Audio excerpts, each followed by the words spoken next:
pagpasaylo. Ang gahom mo, tiyog po, ipamuyo ning dughan ko, para pagtabang sa tanan nga katawhan, para sa kaluwasan.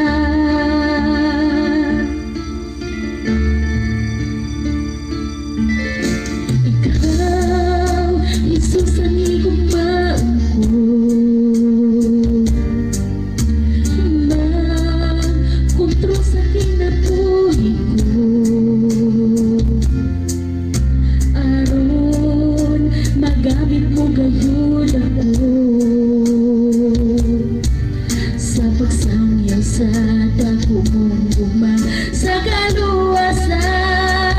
Busa gamiton mo ako sa pag-ubasa na kung anpos, sa pagtudlo, sa pagpaubos, sa pagtudlo, sa pagpasaylo.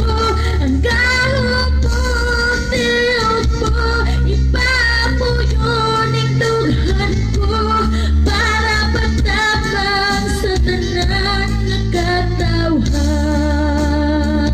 Busa gamiton mo ako sa pag-ubasa na kung anpos, sa pagtudlo, sa pagpaubos, sa pagtudlo, sa pagpasaylo.